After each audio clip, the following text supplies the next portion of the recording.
5 August আকস্মিক পট পরিবর্তনের পর স্বৈরাচারী হাসিনা স্বেচ্ছায় দেশ থেকে পালিয়ে তার পুরনো মিত্র ভারতে আশ্রয় নেন। দেশ থেকে পালানোর পর ভারতে বসেই অন্তর্বর্তী সরকারের বিরুদ্ধে নানান ষড়যন্ত্রের ছক আঁকতে থাকেন।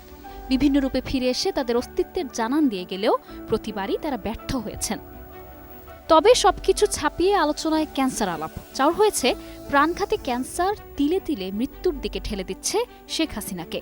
এজন্যই তারা রাজনৈতিক আশা আকাঙ্ক্ষা বা ক্ষমতার কোনো লোভ নেই। সামাজিক যোগাযোগ মাধ্যমে হাসিনার স্বাক্ষর করা এমন একটি বিবৃতি ছড়িয়ে পড়েছে, যা নিয়ে বেশ আলোচনাও হচ্ছে নেটিজেনদের মধ্যে। তবে আসলেই হাসিনা এমন মরণ ব্যাধিতে আক্রান্ত হয়েছেন কিনা তা নিয়ে নানা রকম মত পাওয়া যাচ্ছিল। এবার ওই বিবৃতির সত্যতা যাচাই করেছে fact checking platform rumour scanner. গত 28 জানুয়ারি নিজেদের অফিসিয়াল ফেসবুক পেজ থেকে ফেব্রুয়ারি মাসে অন্তর্বর্তী সরকারের বিরুদ্ধে রাজনৈতিক কর্মসূচি ঘোষণা করেছে আওয়ামী লীগ। ঘোষিত কর্মসূচি অনুযায়ী 1 ফেব্রুয়ারি থেকে 5 ফেব্রুয়ারি লিফলেট বা প্রচারপত্র বিলি, 6 ফেব্রুয়ারি প্রতিবাদ মিছিল ও সমাবেশ, 10 ফেব্রুয়ারি বিক্ষোভ মিছিল সমাবেশ এবং 18 ফেব্রুয়ারি দেশব্যাপী সকাল সন্ধ্যা সর্বাত্মক কঠোর হরতাল এবং বিজ্ঞপ্তিতে শেখ হাসিনাকে প্রধানমন্ত্রী হিসেবে উল্লেখ করা হয়েছে। এরপরই শেখ হাসিনার বিবৃতির দাবিতে ফেব্রুয়ারিতে হরতাল ও আন্দোলনের গুজব বিষয়ক জরুরি বিজ্ঞপ্তি শীর্ষক শিরোনামে একটি বিবৃতির ছবি সামাজিক মাধ্যমে প্রচার হতে দেখেছে রিউমার স্ক্যানার। ওই বিবৃতিতে বলা হয়, প্রিয় দেশবাসী, আপনারা নিশ্চয়ই অবগত আছেন যে আমি শারীরিকভাবে অত্যন্ত অসুস্থ। প্রাণঘাতী ক্যান্সার আমাকে তিলে তিলে মৃত্যুর দিকে ঠেলে দিচ্ছে। এমত অবস্থায় আমার কোনো প্রকার ক্ষমতা বা রাজনৈতিক আশা আকাঙ্ক্ষা নাই।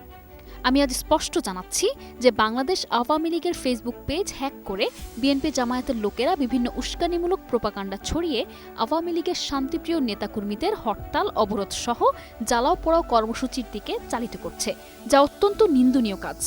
আমি বারবার বলেছি, আমি এখন শান্তি চাই, পরকালের পাথেও জোগাড় করতে চাই।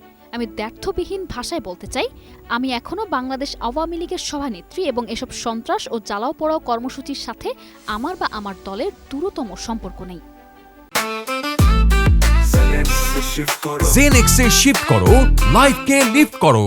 এমত অবস্থায় দেশবাসীর প্রতি আহ্বান জানাই, এ সকল দুর্বৃত্ত আগুন সন্ত্রাসীদের বিরুদ্ধে গণপ্রতিরোধ গড়ে তুলুন এবং তাদের আইন শৃঙ্খলা রক্ষাকারী বাহিনীর হাতে তুলে দিন। জয় বাংলা, জয় বঙ্গবন্ধু, বাংলাদেশ চিরজীবী হোক।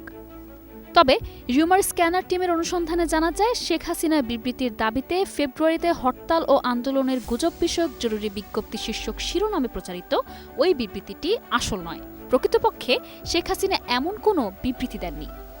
নিশা আলম, নিউজ ডেস্ক, 21 টেলিভিশন।